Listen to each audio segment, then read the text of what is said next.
छत्तीसगढ़ में जिस प्रकार संवैधानिक रूप से भी हमारे जो निर्वाचित विधानसभा है उसके अधिकारों का हनन हो रहा है, यहाँ के लोगों को उनके अधिकारों से वंचित रखा जा रहा है, उसके खिलाफ छत्तीसगढ़ में लोगों में बहुत प्रतिक्रिया है। और इस बात को लेकर आज छत्तीसगढ़ में रायपुर में एक बहुत बड़ी रैली होने जा रही है।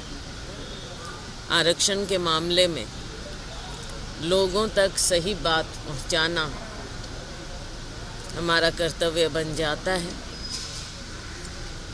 आज एक रैली के माध्यम से लोगों तक ये बात पहुंचाई जाएगी कि आरक्षण का जो मामला है, जो विधेयक सर्वसम्मति से पारित किए गए,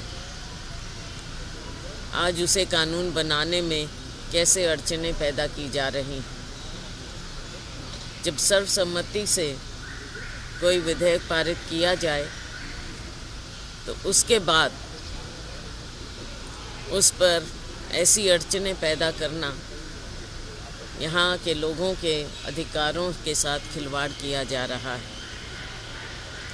तो आज हम इस रैली में इन सब बातों को रखेंगे। उसके अलावा आज राजीव भवन में हम हमारे जो प्रकोष्ठ हैं उनके अध्यक्षों से भी बातचीत करेंगे। विधायक दल की बैठक होगी और हमारे एमएलए साहिबान से भी बातचीत की जाएगी। बहुत बहुत धन्यवाद।